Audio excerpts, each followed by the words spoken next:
Hello and happy Wisdom Wednesday. Thank you so much for tuning in and for choosing to spend some of your time with me. My name is Milagros, and today I'm going to talk about a topic that keeps coming up in my mailing list information.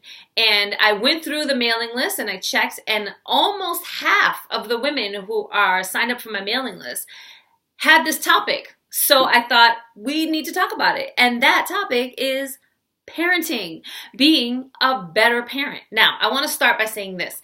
You have to be patient with yourself. Please take a deep breath and be patient with yourself and remind yourself that you don't have to have all the answers all the time. That is not even real. You are an imperfect human raising an imperfect person, trying to make them a good citizen of the world, and they did not come with a manual. So, as long as you are doing the best you can with what you know how, keep yourself in that place. Just remind yourself, I'm doing the best I can with what I know how. And then when you find out about better, if you don't know how, learn how.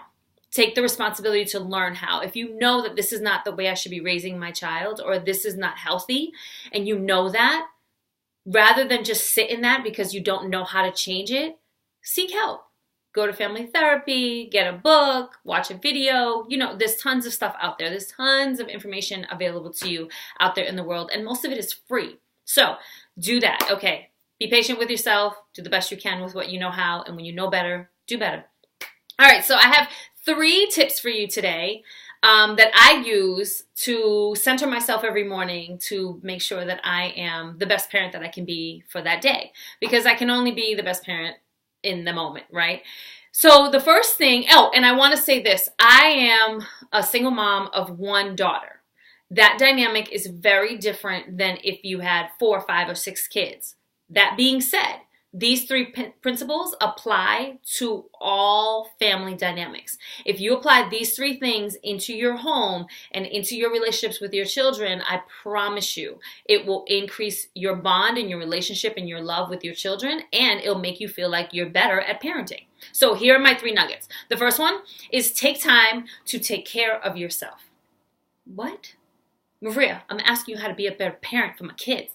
Yes, and I'm telling you, the first thing you have to do is take care of yourself, because we cannot give what we do not have. So we have to make sure that we're spending time in prayer and meditation, and we're exercising, and we're taking care of our bodies, and we're pursuing the things that we enjoy pursuing, and we're carving out time for ourselves. Sometimes, get this, the dishes can wait. The laundry can wait. If you have kids, they can help you fold it. You can turn it into a game. But really what I'm saying is you have to make sure that you take time to put yourself in the right place so that you can give from your overflow. Myself, the thing that I find that works for me is that every morning I wake up about 10 to 15 minutes before my daughter wakes up. I go lock myself in the bathroom and I spend that time in prayer and meditation, and I do some affirmations. I set my intentions for the day. I think about 3 goals that I have for the day, and I just really spend that time connecting with God, who is the source of love, and I try to center myself in love. That way when I wake her up, I'm waking her up from a place of love. I'm already a better parent because I've set intention for my day, I've set goals for my day, I've centered myself with love, I told myself how awesome I was with my affirmations and my mirror work. I already did that. And so then I feel better, and when I feel better, I give better. I am better. So that's my first nugget for you is please, please, please take time to take care of yourself.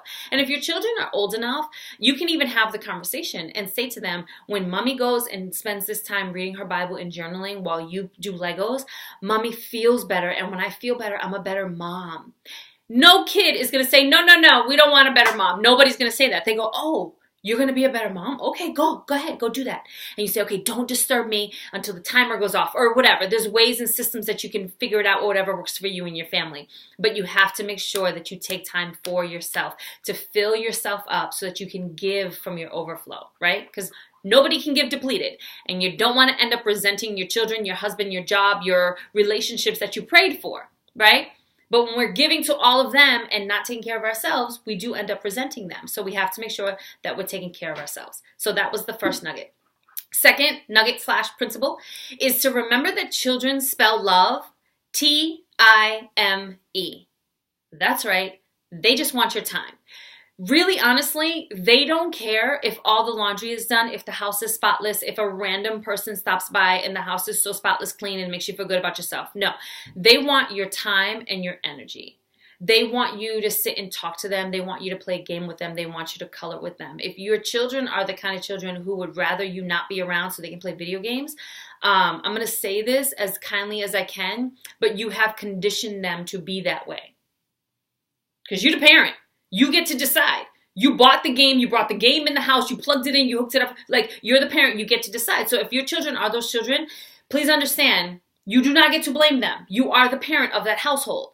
So you can easily say, on these days, we're implementing a new system, and on these days we're doing family board game nights, or on these days we're going to sit together and do this, or whatever it is, and we're going to save the video games for the weekend, or whatever. You get to decide because you're the parent.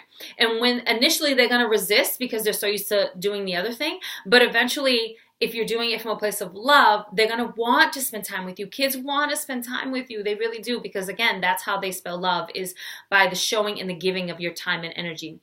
And not just sitting in a room with them, but actually being present and available to them, right? So even sometimes if you're sitting and doing homework and you say, okay, I'm going to sit here in case you need me for homework. We're going to sit together in the room. I'm going to sit here and do my homework or whatever. I'm going to answer some emails. And as soon as they say, can you help me with this? Yes. And just be present and available for them. While they're working on their homework, don't be afraid to like give them a kiss on their forehead. Just tell them that you love them. Say, you're doing a good job. I'm so proud of you, because then again, you're pouring into them and investing time into them. And then the third thing is to practice gratitude with them every single day. Be sure that you're taking the time to tell them the things that you're grateful for, that you appreciate in your home and outside of your home, people, things, places, and so on. And then ask them to also contribute to the list, because it really helps build a home that's filled with love and gratitude. When you have an opportunity to do that, it also forges a stronger bond between you and your kids, because they know that home is a safe place where you're trying as best you can to operate from that place of love and gratitude. And you're doing that by taking care of yourself. They see that and they know by example that it's okay and it's good to take care of yourself, because then you can be better to give to other people. And then they know that you're going to be giving of your time and you're going to be present with them. And then they know that you're speaking words of gratitude and of love, right? And those, for me, are the most important things that I think make me a better parent. So hopefully these tips are helpful for you. If you know someone who can benefit from this video, please feel free to share. If you like this video, give it a thumbs up. If you want more videos, you can subscribe. And if there's something that I didn't mention or something that you thought that's a good idea, put it in the comments, right? Because sharing is caring, and let's talk about it, because I'm not the only parent. Right? So let's all talk about it. Let's all contribute some of our wisdom and some of our knowledge, because this is really a community effort. So let's all do this together, because now more than ever do our children need to be raised in a place of love and gratitude, so they become adults who operate from a place of love and gratitude, now more than ever. And the Bible says, train a child up in the way that he or she should go. When they're old, they will not depart from it. And so we have to start now. We have to start, and we have to be the example for our children. So again, take time to take care of yourself and love on yourself. Spend time with your kids and operate from a place of love and gratitude, and practice gratitude daily in your home. So that's it for today. I hope this was helpful for you. I hope you have a great week and a fantastic, super sparkly weekend. Super sparkly everything. Super sparkly everything. Super sparkly.